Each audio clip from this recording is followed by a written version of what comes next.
Hello, everyone, and welcome to another episode of The Main Zone.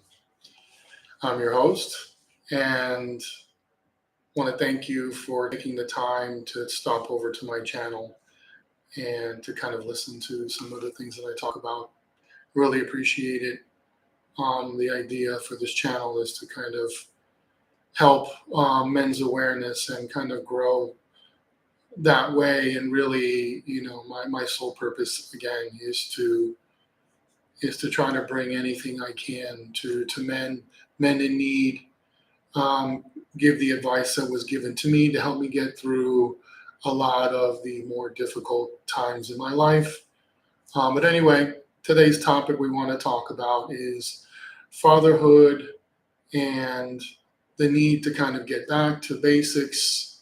Our world is constantly changing and shifting, but the need for strong fathers has never been more prevalent in today's society. We definitely need strong fathers to kind of help guide the next generation. And unfortunately in an era where masculinity and fatherhood has kind of been pushed to the back burner and not seen in a positive light. However, as we know, fathers play a major role and influence in a child's life. Now, what does that mean for fathers who get divorced? Well, it changes the dynamics of how you interact, but it doesn't change the impact that you have on your children's lives. I went through a divorce. It was very difficult. It was an eye-opening experience to kind of see what the person truly is like once you reach that final stage and kind of what they're looking for. A lot of concessions had to be made, mostly by me, but I did it for the benefit of my children, not necessarily for the benefit of my ex. Does that put men in a tough situation? Absolutely. Is it fair? Not necessarily. The laws are constantly changing, and they're kind of moving back towards a more equitable, not equal, equitable stance in the divorce court, but it's still highly, highly favorable towards women and mothers. With all that being said, um, regardless of whether you're wherever you lay, the fact of the matter is that you will always have an impact on your children. It's really up to you on what you want that impact to look like. What kind of message do you want to send to your children? Do you want to show them a man who can overcome things, a man of strength, a man of honor? Or are you going to show them,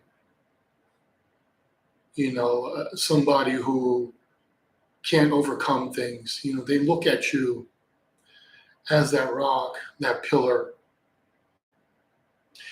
It's a tough thing. It's a tough thing to live by, and the expectations are very high. However, being a father, it's inherent that you're expected to be that pillar of strength, the person they turn to when there's a monster in the closet, when they want that protection.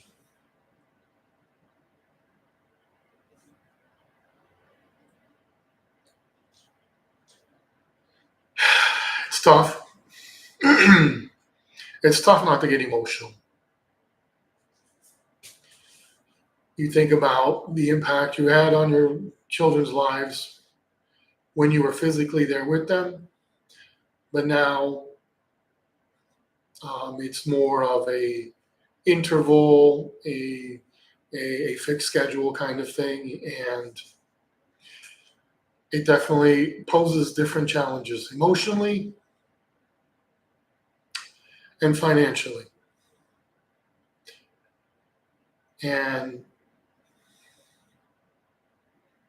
it takes a strong man to be able to withstand all of that and kind of press forward. But that's what we're built for. So it's important that we remember that. They didn't choose to come into this world. We made that choice.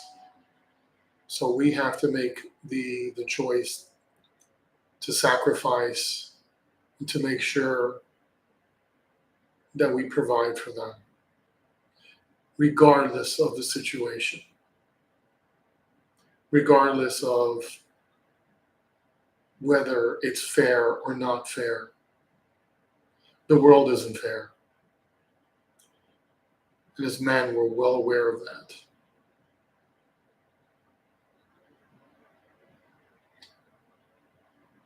But we're designed to be able to withstand that and overcome that. And as men, we can. As long as you put your mind to it, you have the will to overcome anything. I'm living proof of that. I've hit the lowest of lows where I lost everything.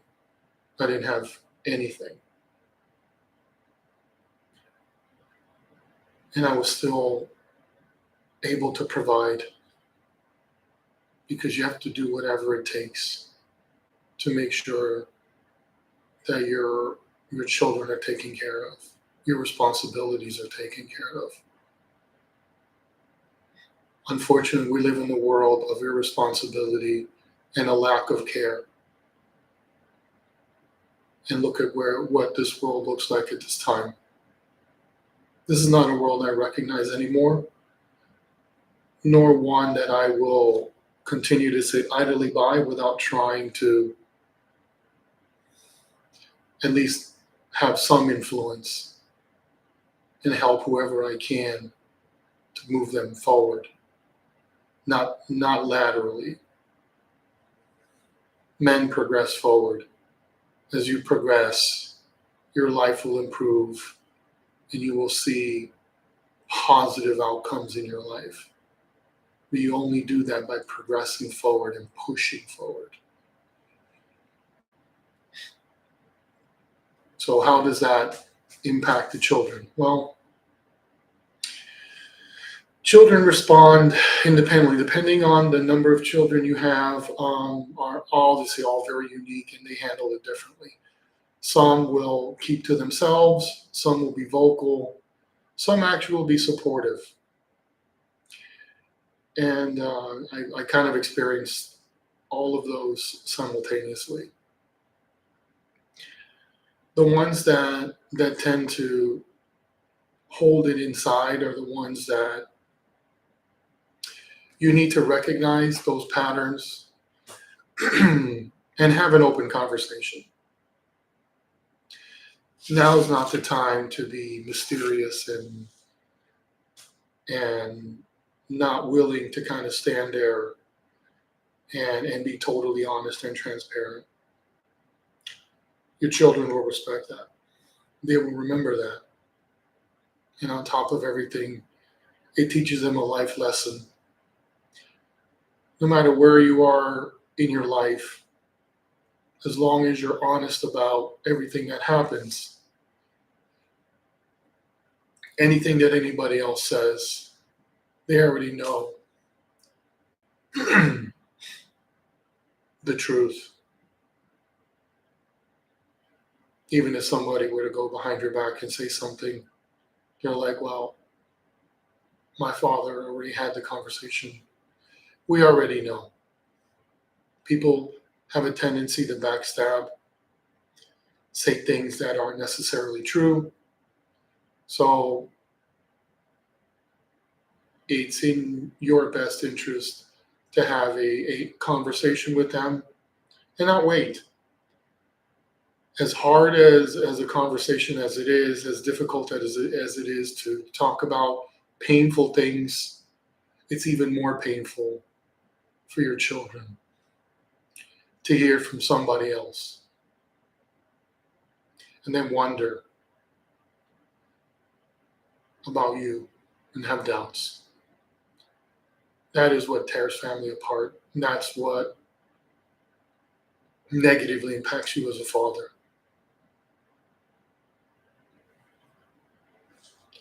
So please don't be afraid to have that conversation.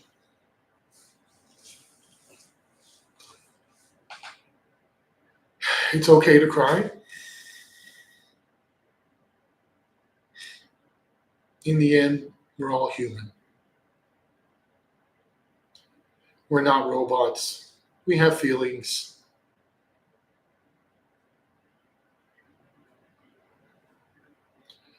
Doesn't mean you want to be weeping every time you see them, but for them to understand that you are an emotional creature as well, and they will respect that. I guarantee what you receive in return will be well worth the effort.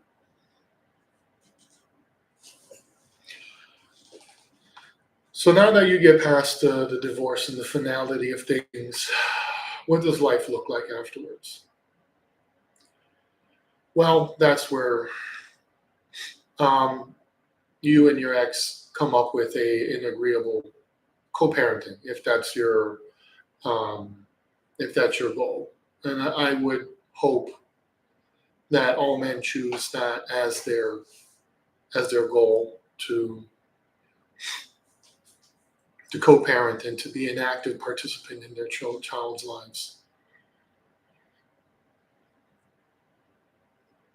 Co-parenting, I can tell you at first, you try to do the co-parenting where all major events you have um, participation from both parents in a single event. I can tell you that that is very difficult to navigate, and in the long run, it just doesn't work. There's just, and I can tell you, my divorce was amicable. We still talk. We're very friendly. However, I think it didn't help the situation when you go to let's say a dinner for a birthday, one of your children's birthday. The expectation is that you're still going to pay for that X. At least that's their expectation, but that's not yours. It's hard to navigate that, and it creates a lot of animosity and unnecessary stress. And we both learned the hard way that um, it it just created more of a divide, and it hurt us more than it helped us. The kids noticed that there was a lot of tension, didn't speak to each other. It was very uncomfortable. So you can try it, but in my personal experience, it doesn't work. It ultimately leads to a point where you're not going to even want to talk to the person. You're not going to want to interact with them, and you're going to end up doing separate events, which is more of the norm. That doesn't mean it's always the case. I mean, there are people that obviously can interact and do work well. And there are certain things that you can do. But, if it's in a public setting where it's just your kids' friends and that sort of thing, then yes. But as just a family unit, and it's just a family, then I highly recommend that you do separate events. The mother can do their event with the child, and then the father can do their own. I found that dynamic to work the best, and they haven't had any problems since. There hasn't been any issues, and that's part of the reality of going the co-parenting route. You still talk openly about the child's challenges, issues, school events, and that sort of thing, but it's where the conversation begins and ends. You're not trying to rekindle the relationship unless that's your goal. And if that is, then more power to you. Um, I pray for you, but the vast majority of us have moved on and are just trying to make the most out of a difficult situation. And it also alleviates a burden for the kids because they get used to the dynamics of, hey, I'm going to spend this time here, this time there. This goes for holidays and spring break and that sort of thing. You do it on a rotational basis. You agree, I'll have them this year, or I'll do the night, you do the morning. You come to an agreement, and it's something that it's not, nothing is ever written in stone. You can change it again as long as you maintain a good open communication and dialogue. Anything can be adjusted. And I tell you that I've had to travel for weeks at a time, and and so has she, and we don't have a problem. Say, hey, you take an extra week here, we'll make it up. No problem at all. No, I mean, as long as things are very openly communicated, and there's no conflict as far as scheduling goes. For me, as a father, I will always take my children unless it's for work reasons, and I absolutely cannot. I will I will take them 100% of the time, and that's really how you want things to play out. You just because you get divorced doesn't mean that you can't be friendly. Yes, there is a lot of pain that goes through that process, and there are feelings that are harbored post divorce, depending on how the divorce proceedings go, and what you had to concede. It's never going to be amicable between. Nothing is going to be perfect. If both parties are unhappy, then that means it was pretty equitable. Um, so that's my advice when it comes to co-parenting. As far as being a father, I can tell you that even though I'm not physically there, I still communicate with them regularly. I call them, I talk to them. My children are a little older, so they do drive, and they can come over here anytime they want. Um, and I do separate things with them independently and as a group.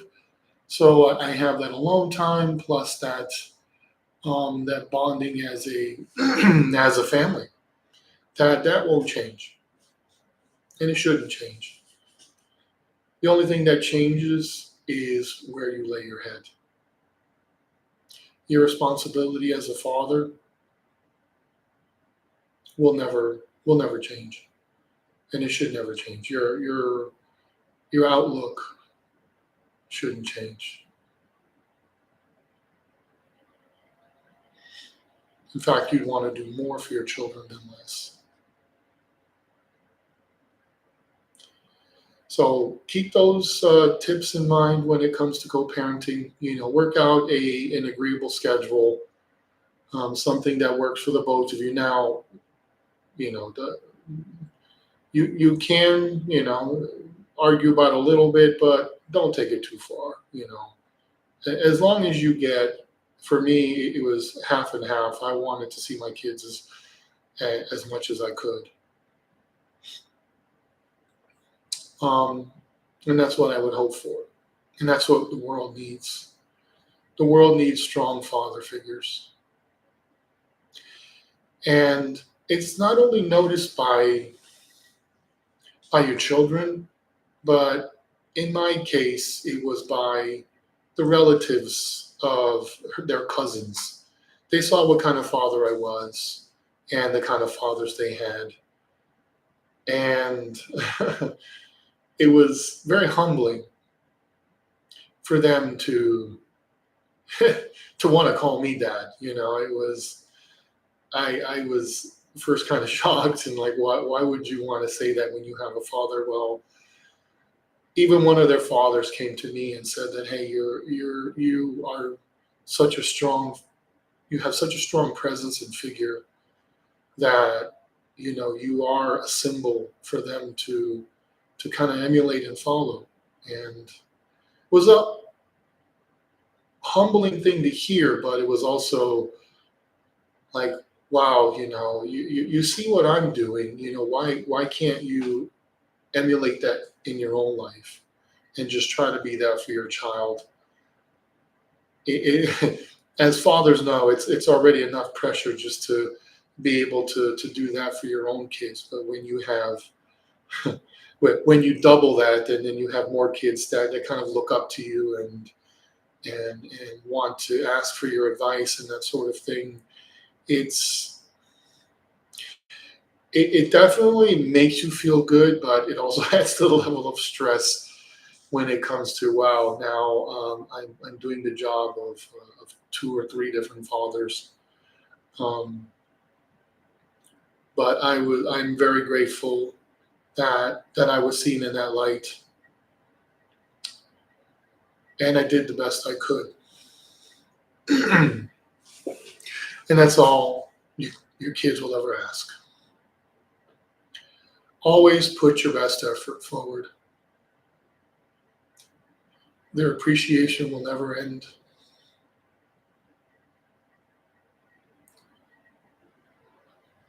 And you will definitely reap the rewards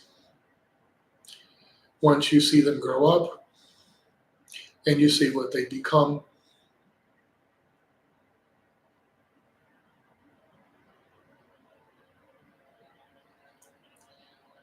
It's the most rewarding thing any father could ever go through. Well, thank you for stopping by. Please like, comment, and subscribe. I'll try to bring more content here. Try to be a little more upbeat, but um, I thought it was important to bring that up. It's just something that I've been thinking about for a while, and I kind of wanted to get off my chest. And I'm trying to be different and unique. But anyway, thank you. Thank you once again for stopping by, and I'll see you on the next one.